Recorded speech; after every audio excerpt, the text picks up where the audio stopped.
And we start our first story on education, and the quality of education is said to be eroding at all levels. Well, that is the verdict of the Institute of Statistical, Social and Economic Research, ISE, in its latest report on the state of the Ghanaian economy with focus on education.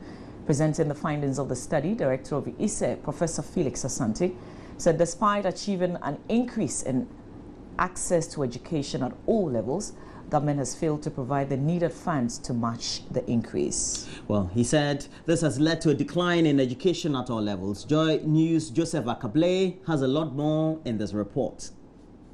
The Institute's 2015 report on the Ghanaian economy focused on the state of education in Ghana. The report assessed investment in the sector over the past years, as well as the performance of students. Director of ISE, Professor Felix Asante, said the country's major achievement in the sector in recent times has been the increase in access to education. He attributes this feat to social intervention programs such as the feeding program at the basic level. Achievements in the education sector. The main achievements of the education sector is improved access at all levels as a result of both public and private participation. At the basic level, the school feeding program, for example, has improved enrollment. There has also been significant reduction in the number of untrained teachers at the primary level. At the secondary level, we've done relatively well with the WASEC compared to students in the 4 other West African countries. I don't know whether this comparison is good, but I mean, our big brother Nigeria is in, so we'll take consolation from that we are better from them, but I don't think we should be comparing ourselves to, unfortunately, these are the 4 countries that also takes the WASEC. Private participation in the delivery of education in the tertiary sector is also a plus. Professor Asante, however, believes this increase in access does not correspond to funding, leading to a decline in the quality of education at all levels. Now let's look at the challenges. There's erosion in the quality of education at all levels as a result of increased access, not matched by increased funding.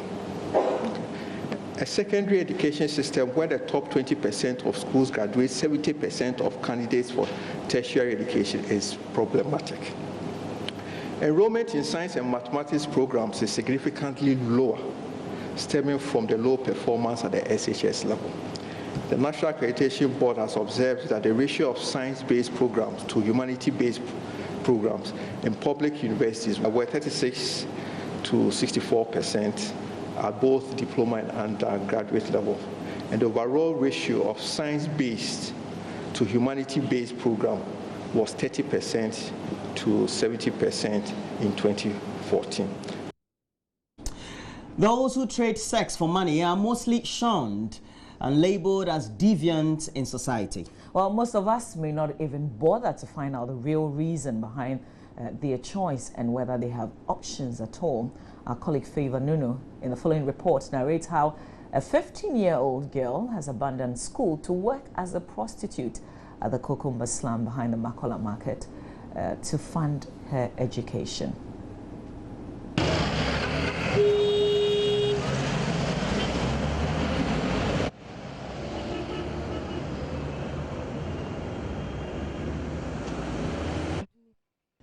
It's 9 a.m. in the morning, and this 15-year-old, whom I call Mimi, is stepping out of her cubicle, wearing a green tank top and a tight miniskirt. She has spent a month here at the Kokumba market working as a child sex worker. I had identified a known brothel in the area when I chanced on her with another teenager. Just a prostitute. Just because I want money to continue on my school. That's why I came and work here.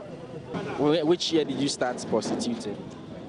Almost 1 month. So what happened? What happened before finally you had to resort to prostitution? My friend brought me here, but I shall go back to Kumasi. You want to put money together to be able to go back to school. When did you leave school? Almost 1.5 years. At which level, SS or JHS? I complete JHS. So I inquired about how she came to settle at the Kokumba slum instead of being in school. My money doesn't work. She's at home, but my father traveled to so many places, but I couldn't find my father. When I be in this work, one day I can get 1.2, 1.3, and I'll save almost 50 Ghana or 60 Ghana a day. That's why I'm working this. Is it not difficult? It's difficult. It is. Do you have to sometimes take I don't take alcohol, only Coke or Fanta. I don't smoke also too.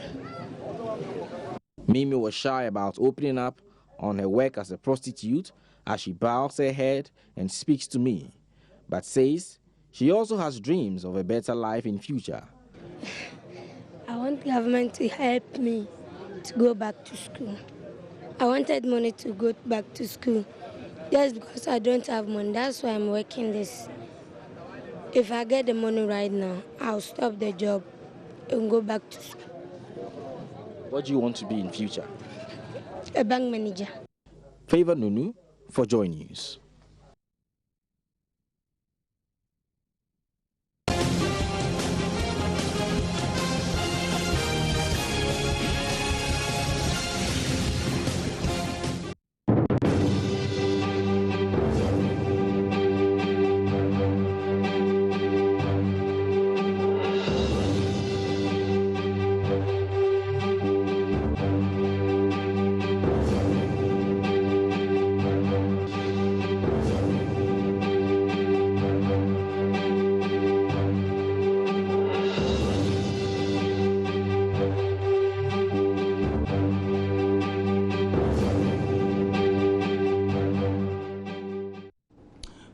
Just 69 days to the elections, but more appropriately, just 10 weeks or 2.5 months, if you want to say it a lot more, for your own understanding. And the New Patriotic Party's running mate, Dr. Mahmoud Bawumia, has reignited the debates of incompetence, describing President Mahama as an incompetent driver, leading Ghana nowhere.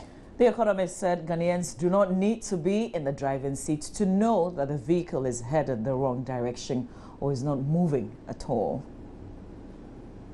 Nice system. It's a problem. And yes, light. Mama said, "No, incompetent. No, ampa nebufu ya When I criticized President Mahama of being incompetent, he got very furious with me and said I've never been president, so I do not have the moral right to criticize him. That is interesting. Truth be told, if you are sitting in a bus and the driver is being reckless, don't you have the right to criticize? He is very incompetent. That is why come December 7th, we will vote him out for Nanado to take over the driving seat as president.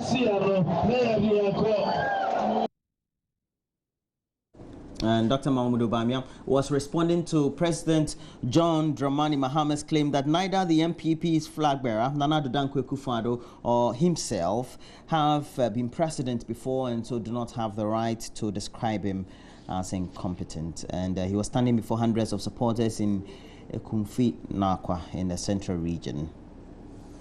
Well, we have to move on to some of the stories.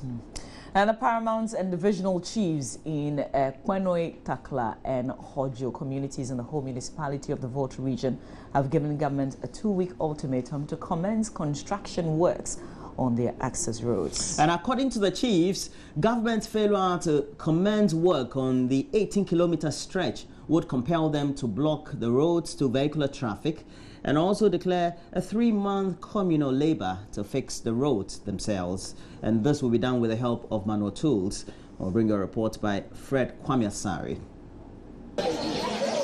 Benoi, Takla and Hojo together have a population of about 8,000 residents with farming as their main occupation.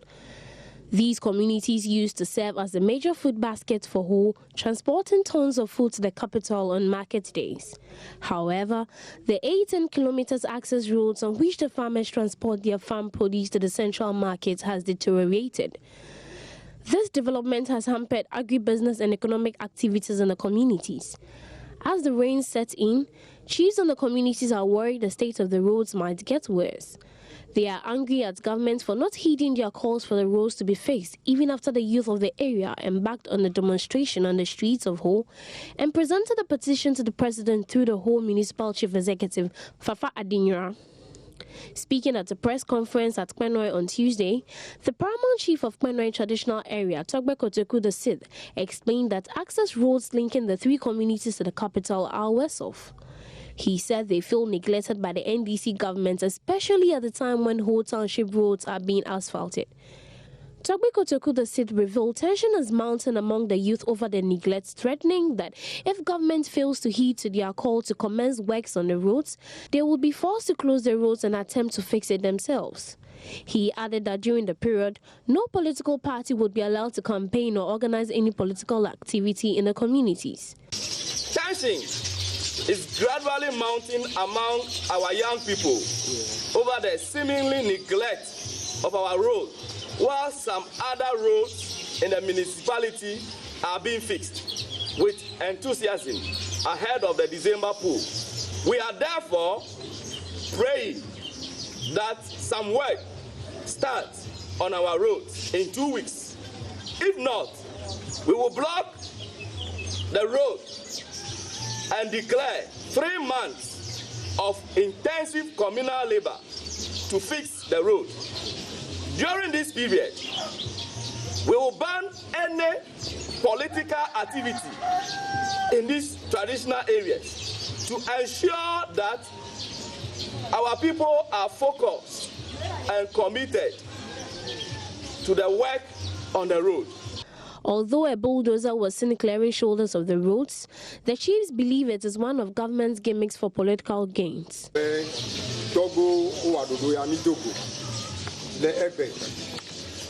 Government should have constructed our roads before asphalting the whole township roads.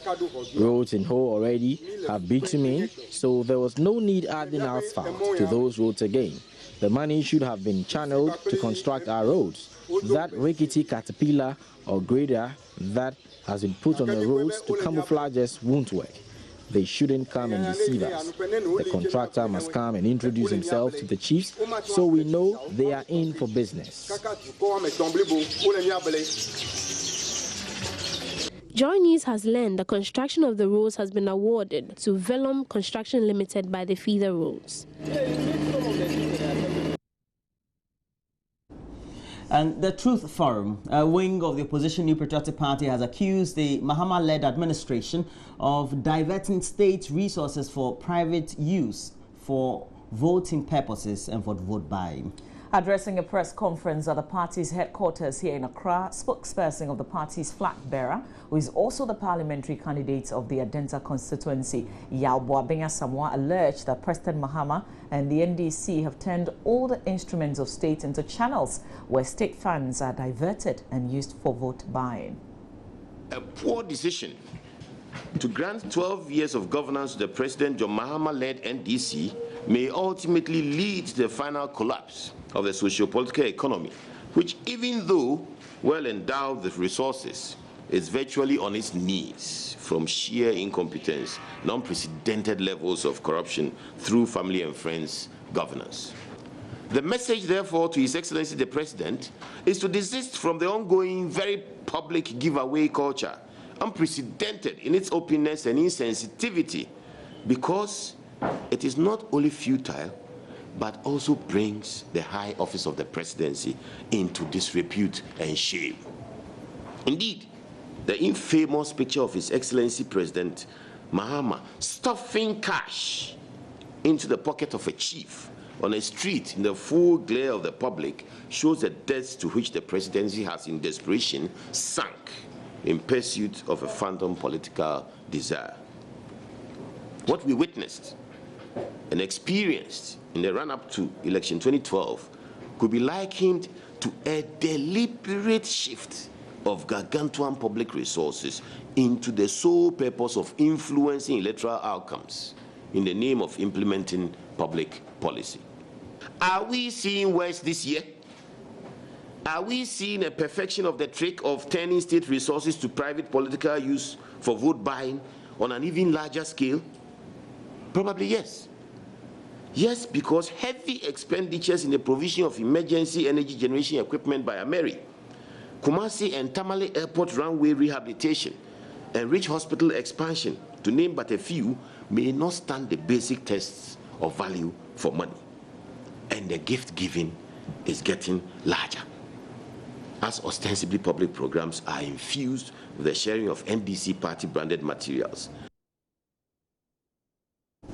Well, that'll be it for the news this morning. As always, please try as much as you can and get interactive. On Facebook, we have our page, Joy News on TV, which has been linked to our Twitter handle at Joy News on TV. Yeah, we'll share the blows at the KMA with you when we're doing the newspapers.